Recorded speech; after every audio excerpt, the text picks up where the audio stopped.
is Carlos. I'm with ARD Autosports. Today we're going to show you how to install the rugged electronic power steering unit on a 170. As you can tell, the 170 is already missing the roll cage. We already took all the plastics off of it. The steering unit is sitting right in front of us, already pre-assembled, so you can see how it's supposed to look before it goes in the car. Our car is missing the cage, obviously. It's getting powder coated, so what a better time to install it. So we're going to remove the actual plastics off the car. I know it's easy, but you know, we did the leg work ahead so we can make this video simple. We assembled the whole unit already in front of us, so you can see short shaft goes here, the longer shaft goes on this side with the adjustment here. You want to leave this loose before you start the installation, just so you can move in case you have to adjust anything. So we're going to leave that loose. It'll move back and forward according to the length. The main part is this plate. That's the hardest part of the install. Obviously, if you can't get to the plastics, if you can't remove the plastic, you're able to do it by just lifting out the plastic on the bar and sticking an angle drill in there and drilling those holes. But since our cage is off, we're gonna do it that way. So first thing we're gonna do is remove that plate. All the hardware should be included with the kit, so it should be pretty easy to install. See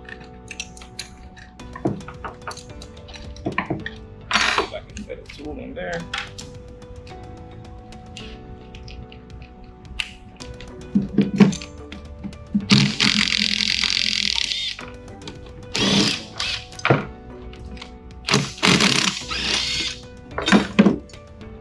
So that's the plate that has to be installed prior to the whole installation.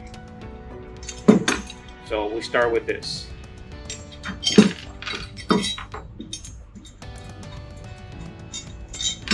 So the plate goes right here. So once you install that, you drill your holes.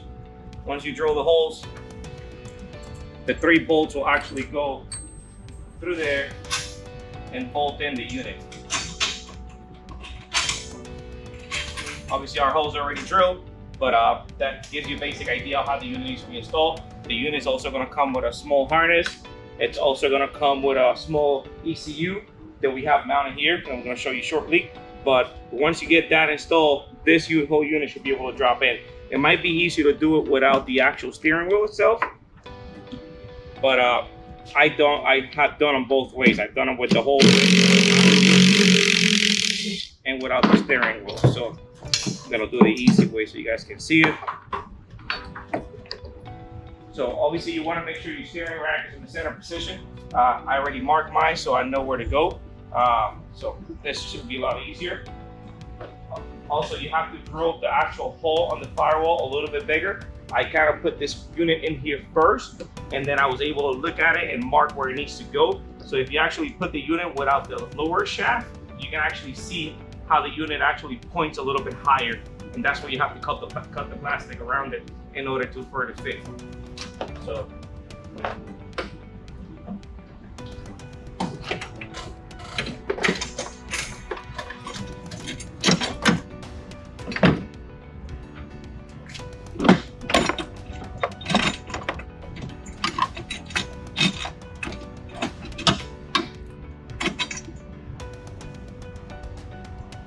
you can actually see the actual unit is mounted. This car is only for short course racing, so we don't do anything with mudding or anything like that. So we're not too concerned about the unit getting wet or anything like that, so we mounted it low. The system should come with a plate that allows you to mount it higher, out of harm's way or out of the elements. We just mounted it there just to make it simple and be able to see what's going on in case we ever have to unplug it or something like that. The unit comes with 3 wires. It's going to be red, black, and white. The red and the black go to the battery. The white is going to be your ignition. We ran our white one to a switch in order to be able to turn that power steering on and off whenever we needed to. So when the car is sitting at the staging line, we run it off so it doesn't turn on the battery. Once we're ready to rock, we turn it on and then we have power steering. So that's pretty much your basic installation. This is your steering, that'll go in there. Those 2 bolts will come out.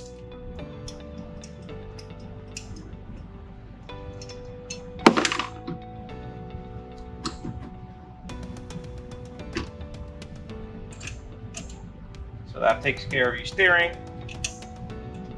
You have the other 2 bolts that go on the side. Got to be careful with the washer. The washer actually have a lip on them that allows you to center to the hole. So you want to put them with the lip facing the right way.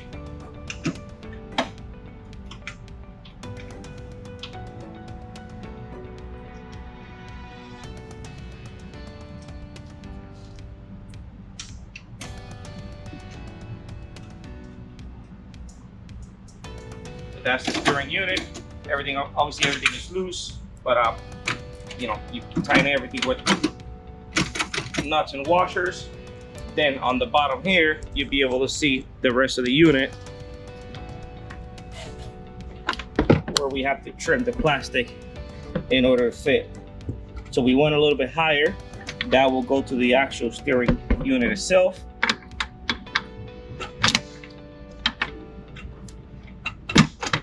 That goes in there. Obviously the bolt is in there, that's why it's not dropping all the way down, but gives you an idea. There he goes.